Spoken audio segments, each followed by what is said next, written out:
ඔක කරකවනකොට අරංග යටට යනවා. මේකෙන් තමයි අපි ගන්නෙ. ඕක දැන් ඔහොම අරගෙන ඔක්කොම ටික ගන්න ඕකෙන් තමයි. මෙතෙන්ට ආවට පස්සේ අපි කියනවා ඕයි හරි කියලා. ඒ කියනවා ඔයා අනිත් පැත්තට කරකවන්න. කරකවන මම මේක මෙහෙට ගන්නවා. ඕයි හරි කිව්ව ගමන් එයා අනිත් පැත්තට කරකවන්න ඕනේ. දැන් මේක උනත් ඕක බාන්නකො මම පොඩ්ඩක් කියලා දෙන්න බෑ නේද? දැන් ඕක බානවනේ ඕගොල්ලෝ. ඕක දැන් අනිත් පැත්තට කරකවන්න. ඔහොම කරකවන මේ අංග යටට යනකොට අපි මෙහෙම තියාගන්නවා කකුල.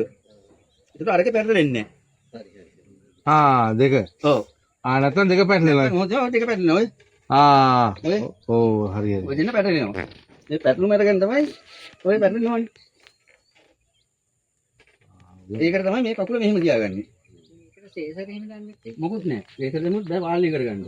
වේගෙන් යනවා. වේගෙන් යනවනේ. මේක කැපි කැපි චුට්ටයි අයින්. ඔව්. කැපෙන්නේ අපි ඔයිල් තියාගෙන ඉතින් දාන්න. මෝටර දාන්නෙත් නෑ කවදාවත් නේ. අපි එන්ජින් දාන්නේ. එන්ජින් දාලා තමයි වැඩ ගන්න. මේක අපිට ලේසියිනේ මෙහෙම තමයි නේ. සද්දයක් බද්දයක් නෑ. අටකට කොච්චර හරි ලාම් තෙල් දාන්නයි, පැට් ඩීසල් දාන්නයි, ඒක කරකවන්නයි. මේක වුණේ සුවිච් එක කකුලෙන් දැම්ම වැඩේ ඉවරයි. ඕගොල්ලෝ කවදාවත් කාලා තියෙනවද මේ ගාඩියේ කෑම? බුදුම රහත්. අද කන්න තුනේ ඉතින් අද කට්ටිය මේ වැඩට ගියානේ. ඒ කියන්නේ කරවල හොද්දයි. හරිද? ඒක ගඩකින්නත් එක්ක ඒ කියන්නේ මහන්සිලානේ නේද? ඔව්. ඒකට ඉතින් මෙයාට අත පොඩ්ඩක් වුණත් කට පොඩ්ඩක් වුණත් මෙහින් හොදගත්තා මෙහින් හොදගත්තා. මොකද කාටවත් මේක ජරාවක් වුණාට අපිට මේක ජරාවක් නෙමෙයි. මේකේ තියෙන පස් ටිකක්වත් මේ වතුර ටිකක්වත් අපිට ජරාව නෑ. ඇඟේ ගෙවුණා කියලා. ඒත් දැනුමක් ගත්ත නේද?